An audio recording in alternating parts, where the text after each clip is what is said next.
Recently, Marvel Tokon did something I never would have expected from Arc Sys. They listened to community feedback.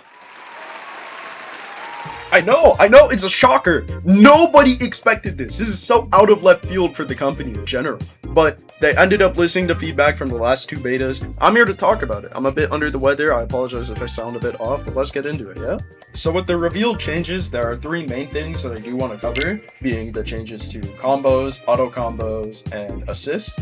But there are also some other things that I am curious how they're going to end up shaking out before release, and if they do end up staying the same, how the metagame is going to revolve around them. So the first thing I want to talk about when it comes to combos is their relation to the wall. They made it so supers no longer will break the wall, but you get a hard knockdown when you do end up breaking it. And this is pretty cool. You see Storm trying to do what I think is a safe jump here, which probably means that other characters are going to try and go for this. Kind of like how in Strive, when you break the wall with a super, a lot of characters can safe jump reversals. It'll probably end up being something like that to enable more like snowball mix heavy teams to keep doing their thing after getting that wall break. And then they also ended up making changes to the combo limit to let you juggle your opponent in the air more, probably to incentivize more like juggle combos instead of just a bunch of on the ground strings, which I think is a pretty cool touch, especially in an assist based game.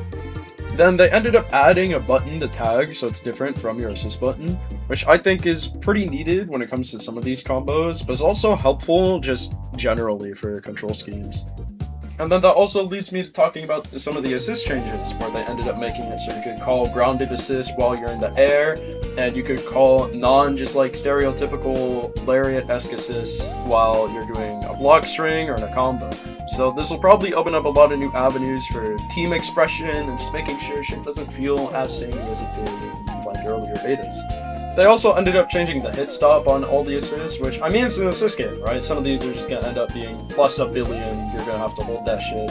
But it'll definitely have a greater impact on just making the game overall feel faster, you know? And then they ended up making it so you can't do an auto combo on whiff anymore, which, thank God! I don't think there's a single person in the world who actually enjoys doing whiff cancel stuff, or getting hit by it, for that matter. Like, I don't know, this is just a really healthy change.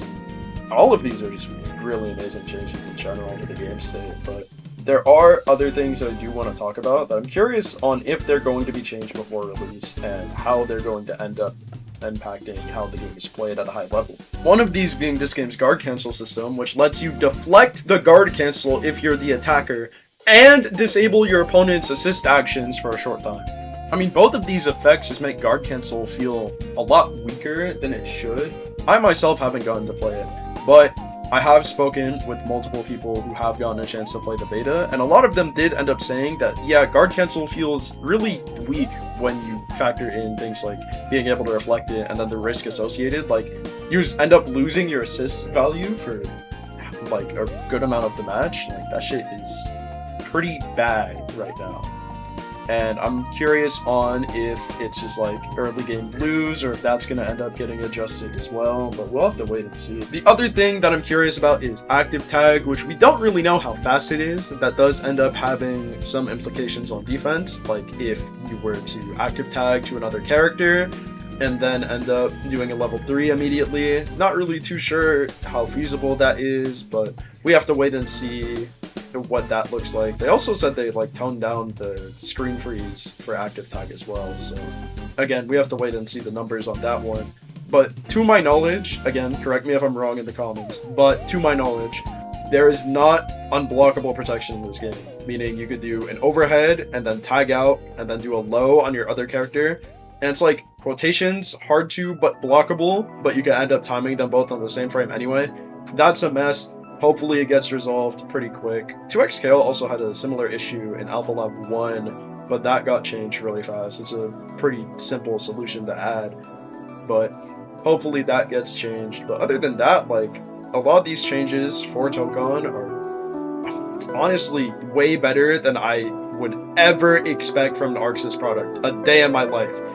Which, I mean, you do have Marvel money backing it, sure, but even still, that shit is crazy.